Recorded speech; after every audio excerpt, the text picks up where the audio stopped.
딸리니 대답을 잘해 주셔야 됩니다. 아시겠죠? 네, 자 우리 다 같이 제목 함께 읽어보도록 하겠습니다. 시작. 내가 어찌하여 여기에 있느냐. 자, 여러분에게 물어보겠습니다. 여러분 어찌하여 이곳에 계십니까? 왜 여기 왔어요? 예배드리러 온 줄 믿습니다. 자, 예배를 드린다 함은, 자 우리가 예배를 드리는 자세를 할 때 예배를 드린다 함은 이걸까요? 아니겠죠? 이걸까요? 아니겠죠? 이걸까요? 아니겠죠? 이걸까요? 아니겠죠? 다 내려놓으십시오. 우리 예배 빨리 끝나도록 할 테니까 열심히 오늘 설교로 한번 빠져들어보는 시간 되었으면 좋겠습니다. 할렐루야. 여러분, 오늘은 먼저 두려움이란 게 뭔지에 대해서 한번 이야기해 보려 해요. 여러분, 두려움이란 감정 느껴본 적 있어요? 무서워, 두려워 하는 그 감정이 뭘까요? 왜 우리는 두려운 감정을 느끼게 될까요? 나 어떨 때 두려운 감정을 느껴봤어요? 라고 얘기해 볼 사람. 한결아, 넌 어떨 때 두려운 감정을 느꼈어? 공부할 때. 왜?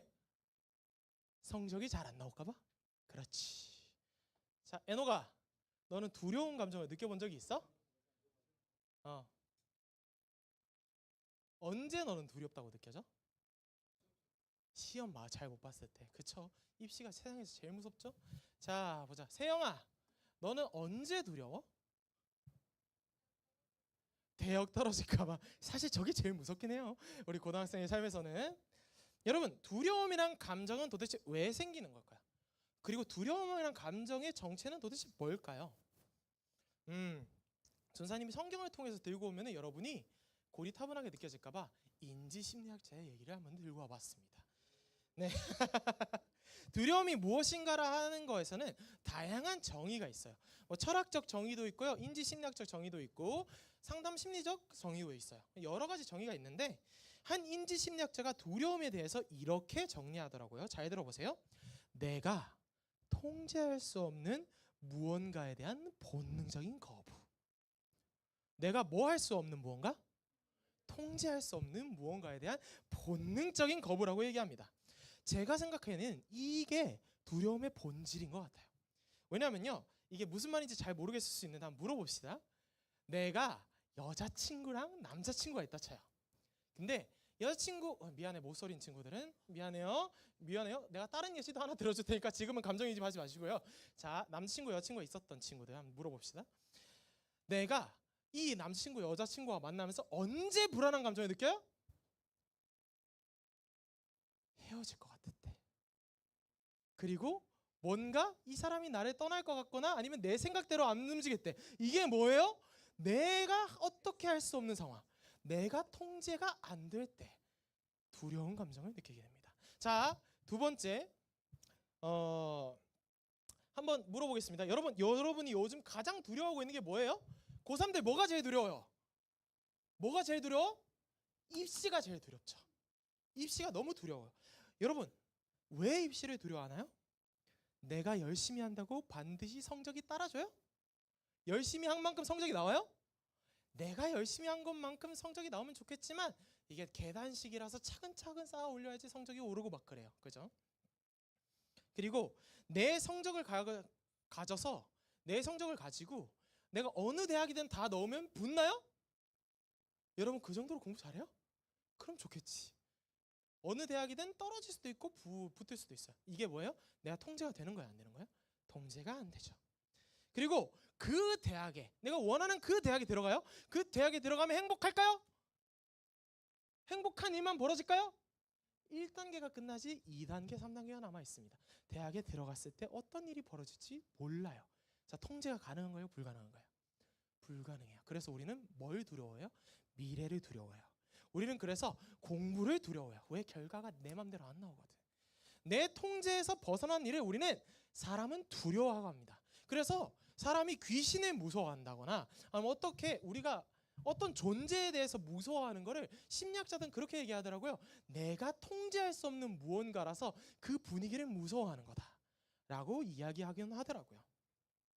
여러분, 전도사님이 이렇게 두려움에 대해서 얘기한 거는요, 통제할 수 없는 상황에 대한 두려움에 대해서 이야기한 거는 우리의 삶은 늘 이런 통제할 수 없는 두려움의 연속일까요? 아닐까요? 자, 나이가 어리면 어릴수록, 물론 전사님도 한창이에요. 29. 나이가 어리죠. 그래서 나이가 어리면 어릴수록 뭐라고 생각하냐면요, 내 마음대로 인생이 통제 가능할 거라 생각합니다.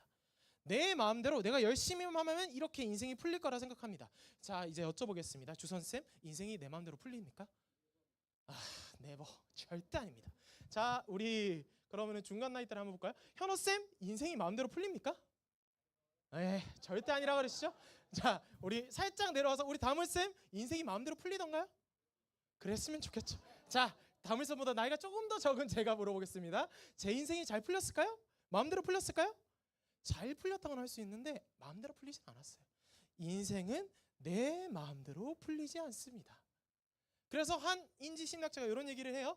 어른이 된다는 건 내가 할 수 없는, 내가 통제할 수 없는 그 상황을 무기력감 없이 그냥 받아들이는 과정이 어른이 된다라고 얘기합니다. 여러분, 그러면 인생의 본질은 뭐예요? 내가 통제가 가능하다, 불가능하다? 불가능하다라는 것이죠. 그래서 인생은 두려움의 연속이라 얘기할 수 있는 것입니다. 사람은 연약하기에 이런 통제할 수 없는 상황을 맞닥뜨리게 되면 어떻게 하는 줄 알아요? 어떻게 할까요? 통제를 더 하고 싶어서 한달이 납니다. 내 마음대로 통제하고 싶어서 더 한달이 납니다. 그래서 우리는 뭘 의지해요? 내가 내 인생을 통제할 수 있을 것만 같은 저 도구들을 의지해요. 뭘까요? 그게 돈이 될 수 있겠죠. 뭘까요? 그게 대학이 될 수 있겠죠. 뭘까요? 그게 공부가 될 수 있겠죠. 뭘까요? 그게 내 남자친구, 여자친구가 될 수 있겠죠. 내 인생을 행복하게 만들어줄 수 있을 것만 같은 것들을 우리는 흔히 의지하고 가게 됩니다. 왜 이렇게 될까요? 사람은 연약하기 때문입니다. 어찌할 바를 모르고 그 상황에만 얽매이게 되는 게 인간의 한계입니다. 두려움이란 감정이 내 두 눈을 다 가려버린 거죠. 여러분, 자, 손 들어봐요. 손 이렇게 해보세요. 손하고 앞을 딱 가려봐요. 뭐 보여요? 자, 해보라니까. 봐봐. 해봐. 눈 다 가려봐. 자, 뭐가 보여요? 손만 보이죠. 근데 딱 내려봐요. 뭐가 보여요? 내가 보이죠. 자, 그러면은 나이트클럽. 자, 그 손만 보인다는 건 뭐예요? 내 눈앞에 이게 두려움인 거예요. 근데 이것만 내리면은 뭐가 보여요? 그 뒤에 있는 현실이 보이고 그 뒤에 있는 희망이 보이는데, 내 두려움은 이렇게 내 눈앞에서 손을 가리게 됩니다. 이 두려움이란 감정이 두 눈 모두를 가리게 되는 거죠. 이런 말씀에서 이런 두려움이 두 눈을 가려버린 사람이 나옵니다. 바로 선지자 누구죠? 자, 두려움이 두 눈을 가려버린 사람, 그 사람이 누구죠? 자, 따라해봅시다. 엘리야. 자, 엘리야에 대해서 우리가 한번 얘기해 나누고 합니다. 우리 지난주에 엘리야 말씀 했어요, 안 했어요? 했어요, 안 했어요? 자, 거의 가수면 상태로 들어가지고 잘 모르겠죠, 여러분. 자, 기억이 나게 해주겠습니다. 그때 그 엘리야의 모습은 어땠어요? 승리했어요, 실패했어요?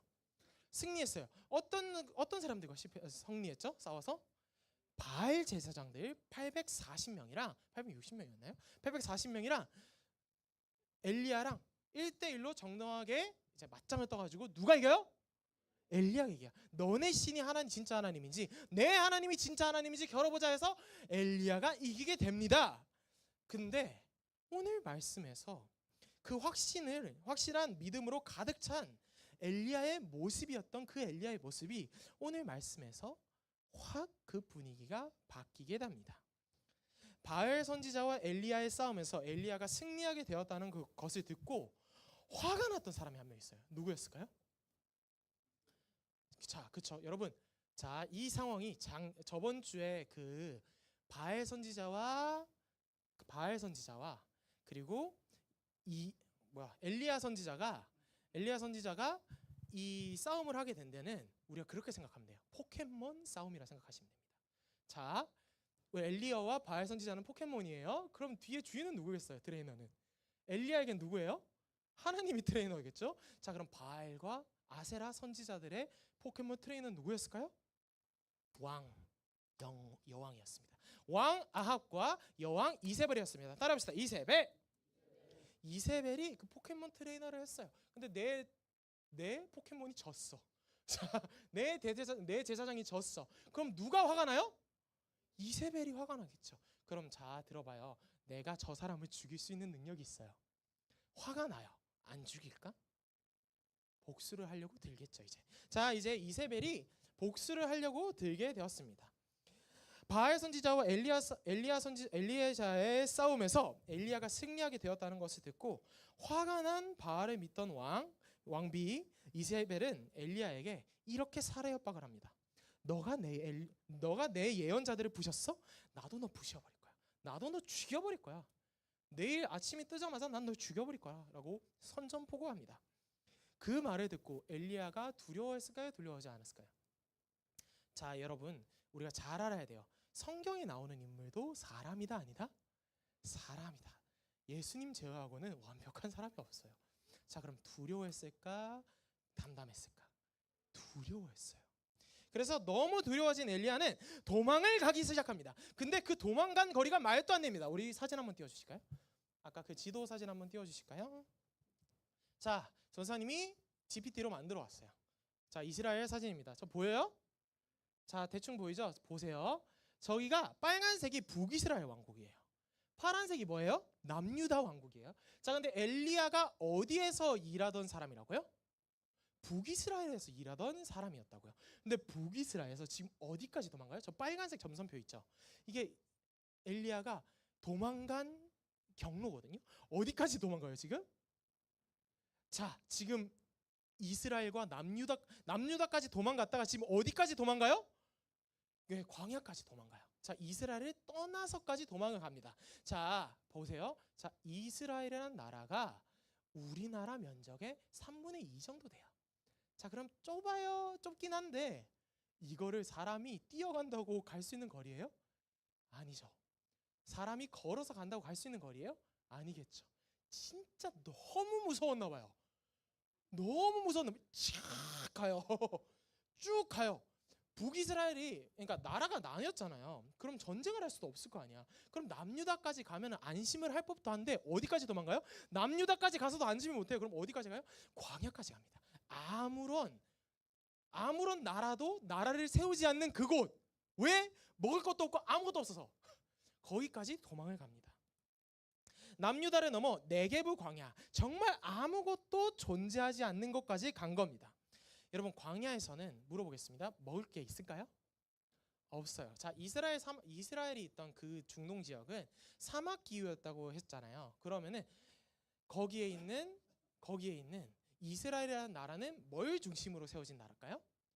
오아시스를 중심으로 세워진 나라입니다. 그럼 물이 있겠죠. 그리고 옆에 있는 지중해는 짠 물이라서 어차피 못 먹어요, 여러분. 자, 근데 오아시스 지형 사이로 지어진 나라가 바로 남유다와 북이스라엘입니다. 근데 그 오아시스를 떠났어요. 그럼 뭐가 있을까요? 물이 있을까? 물 없겠죠. 먹을 게 있을까? 먹을 게 없겠죠. 자, 근데 뭐는 있어요? 들짐승은 있어요. 뭐는 있어요? 전갈은 있어요.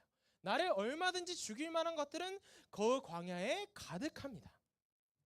심지어 이스라엘의 기후를 생각해 보면은 낮에는 엄청나게 뜨거워요. 자, 우리나라 최고 온도가 몇 도였죠? 38도였나요? 40도였나요?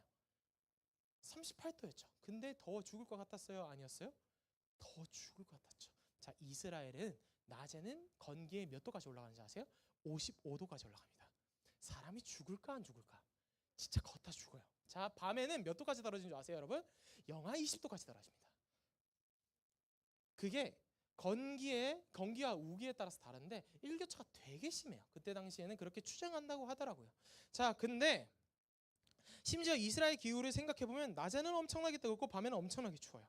그리고 각종 위험한 동식물도 가득하고요. 엘리야가 그 사막으로, 아무것도 먹을 게 없는 그 사막과 광야로 갑니다. 근데 여기서 우리는 유추해 볼 수 있어요. 조금만 더 넓게 해석해 보자면은, 자, 광야를 가면은 사람이 죽는다는 걸 알까 몰까? 사람은 알까 모를까요? 알겠죠. 그래서 옛날에는 그 죄인을 유배를 보낼 때 이 광야에 보냈다고 해요. 왜요? 알아서 죽으라고. 근데 오늘 이 엘리야가 도망을 광야로 갔다는 얘기는 살고 싶었다는 얘기일까요? 죽고 싶었다는 얘기일까요? 죽으러 갔다고 우리는 넓게 해석할 수 있습니다. 이미 마음도 몸도 너무 지쳐있기 때문에 죽으러 그 광야까지 갔다라고 생각할 수 있습니다. 살고 싶으면 남유다에서 열심히 꽁꽁 숨어 있으면 돼요. 왜냐하면 그쪽에서 막 얻을 거 얻어먹고 선지자면 먹을 거 주거든요. 근데 남유다에 머물러 있다가 자기를 따르던 그 종을 보내고 혼자 광야길로 쭉 걸어갑니다. 이게 뭐예요? 삶을 포기했다는 얘기죠. 진짜로 그래서 엘리야는 이렇게 얘기합니다. 엘리야는 한 로뎀나무 아래 쉬어요. 그러니까 약간 선인장나무 같은 거예요. 자, 그 약간 나무 그늘 안에 쉬어요. 사막에 갔는데 그 앉아서 쉬면서 이렇게 얘기해요. 하나님께 이렇게 푸념하듯이 얘기합니다. 주님, 주님, 저는 더 바랄 게 없습니다. 그냥 저 생명 좀 걷어가 주세요. 그냥 저 죽여주세요. 그냥 제 생명을 그냥 걷어가 주세요. 라고 엘리야는 앉아서 그렇게 얘기합니다. 그때 하나님은 엘리야가 죽지 않도록 천사를 통해서 음식을 전달합니다. 그리고 그 음식을 먹고 호렙산까지 걸어가라고, 음식을 먹고 힘을 내서 호렙산까지 조금 더 가서 걸어가 보라고 이야기합니다.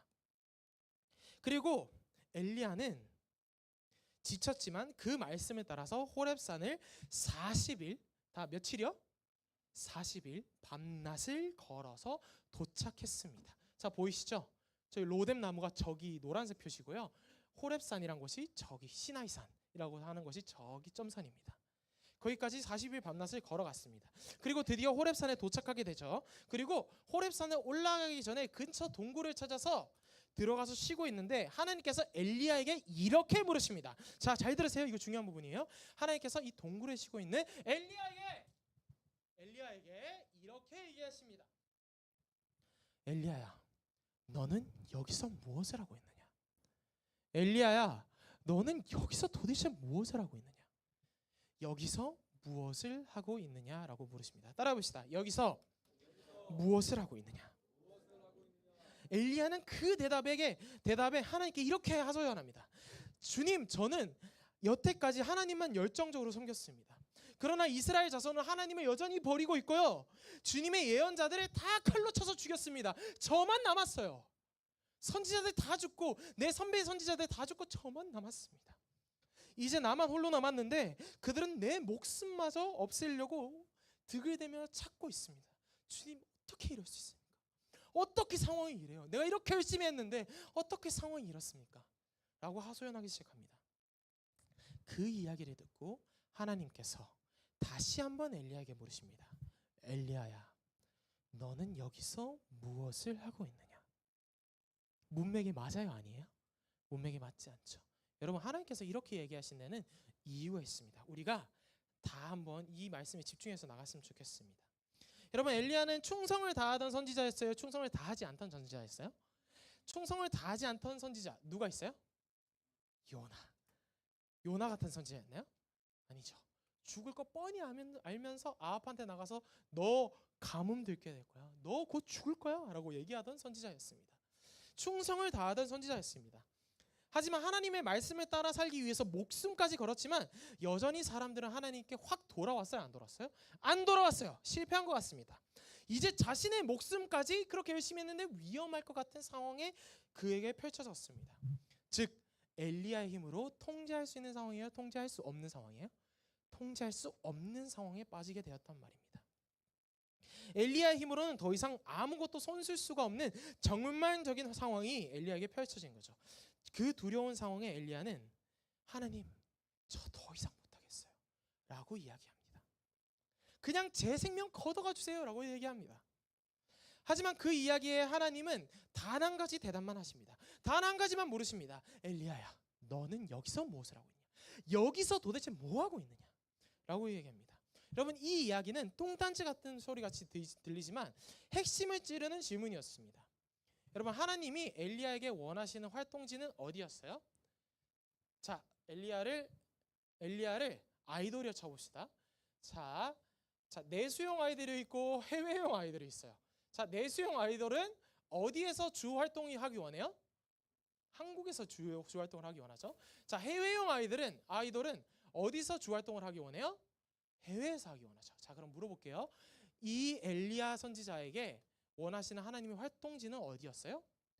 따라합시다. 북이스라엘. 자, 집중해봐. 나 봐. 자지 마요. 자, 북이스라엘이었습니다. 하나님은 그리고 그 북이스라엘에서 사역하는 동안 엘리야 죽었나요? 아니죠. 엘리야 바알 선지자들과 싸워서 졌나요? 하나님은 북이스라엘에서 엘리야가 활동하는 그 동안 지키셨어요? 버리셨어요? 계속 그의 삶을 도우시고 지키셨습니다. 하지만 엘리야는 두려움에 휩싸이자 하나님의 도우심을 바라봤어요? 못 바라봤어요? 하나님이 여태까지 날 도우셨다는 사실을 바라봤어요? 못 바라봤어요? 못 바라봤어요. 바라보지 못하고 그 두려움을 이기기 위해서 자신의 노력을 했습니다. 그 두려움을 이기기 위해서 자신의 노력을 붙들었습니다. 그 자신의 노력이 뭡니까? 북이스라엘을 떠나서 광야까지 도망간 것. 두려움을 이기기 위해서 도망도 여러분 내 노력입니다. 도망치는 것도 노력이 있어야지 하는 겁니다. 광야까지 도망가면 이상한 하나님이 시키신 일을 못하겠다고 항복한 겁니다. 여러분 우리의 모습도 이와 비슷할까요? 비슷하지 않을까요? 비슷해요. 여러분 스스로를 한번 돌아볼까요? 내가 통제할 수 없는 여러분의 고통이 여러분에게 주어져 있어요. 통제할 수 없는 어려움이 여러분에게 주어져 있어요. 여러분 하나님을 의지합니까? 어떻게든 내 방법대로 해보려고 노력해요? 하나님 의지해요? 아닐걸요. 어떻게든 내 힘대로 해보려고 끙짝끙짝 노력합니다. 우리가 하나님 말도 안 되는 내 힘으로 통제가 안 되는 상황과 고난이 왔을 때 어떻게 행동하나요? 통제가 여전히 안 되는 걸 머리로는 알지만 여전히 내 힘으로 통제하려고 합니다. 왜요? 두렵거든요. 통제가 안 되는 상황이. 엘리야처럼 도망치기를 노력하고요. 죽기를 노력합니다. 여러분 자살도 선택입니다. 도망치기를 선택하고 죽기를 선택합니다. 미래가 두렵지만 그것을 하나님께 맡기기보다는 여전히 그 두려움을 내가 붙들고 있습니다.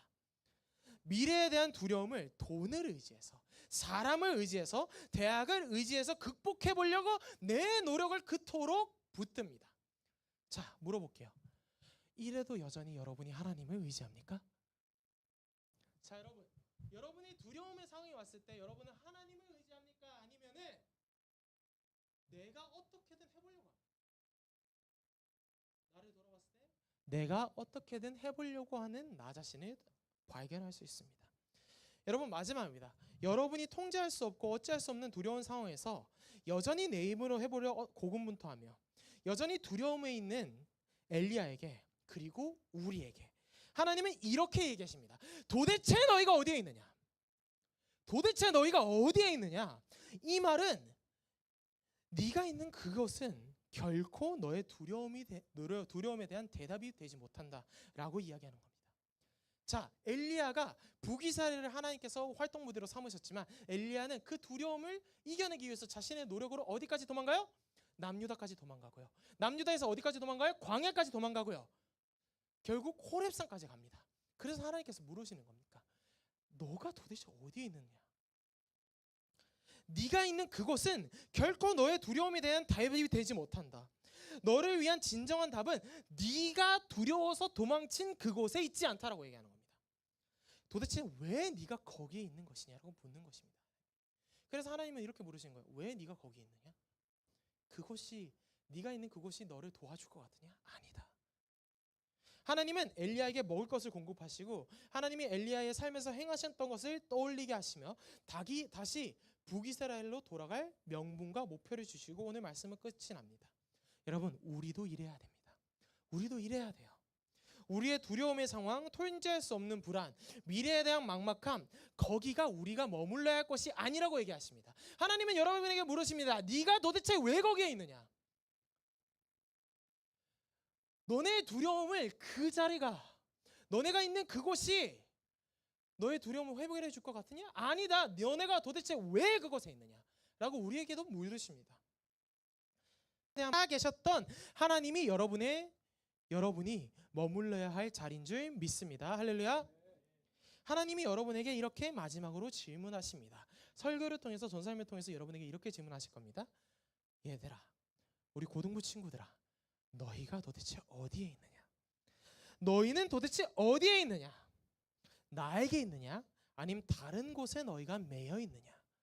하나님께서 여러분에게 이렇게 물으실 때 어떻게 대답하시겠습니까? 우리의 삶에서 이따금씩 두려움이 몰려올 때 우리가 서 있는 자리가 두려움의 자리인지 하나님의 자리인지 자리를 점검할 수 있는 우리 친구들 되었으면 좋겠습니다. 할렐루야. 하나님께서 우리에게 마지막으로 이렇게 물으십니다. 네가 어찌하여 이곳에 있느냐. 스스로에게 질문하시기 바랍니다. 내가 서 있는 곳은 어디지? 나는 왜 이곳에 서 있지? 내가 서 있는 곳은 하나님의 자리인가? 아니면 다른 자리인가? 우리가 스스로 고민하고 나아가는 우리 친구들이 되었으면 좋겠습니다. 네, 기도하겠습니다. 하나님 감사합니다. 오늘 이 시간 우리 친구들과 함께 우리가 서 있어야 될 그 자리에 대해서 나눠봤습니다. 주님, 우리가 서 있어야 될 그 자리가 어디입니까?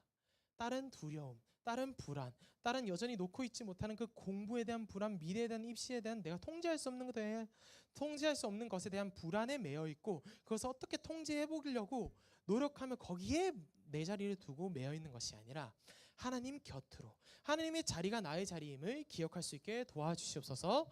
그리고 하나님께서 우리에게 네가 어찌하여 여기에 있느냐라고 자꾸 우리의 삶에서 질문을 던지실 때 우리가 기억할 수 있게 도와주시옵소서. 아, 맞아, 여기가 우리의 자리가 아니었지, 내가 하나님의 자리로 나아가야지 하며 우리가 하나님의 자리로 나아갈 수 있는 우리 친구들 될 수 있게 도와주시옵소서.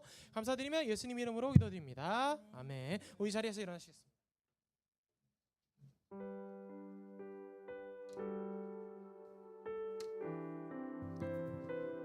우리 시간에 한 가지 정도 같이 찬양할 거 하는데요. 나의 가는 길이라는 찬양 한 번 더 부를 거거든요. 여러분, 나의 가는 길이라는 찬양의 가사가 이래요. 주 나의 인도자 항상 함께 해주시네, 사랑과 힘 베푸시며 인도하시네 라고 우리가 고백합니다. 여러분의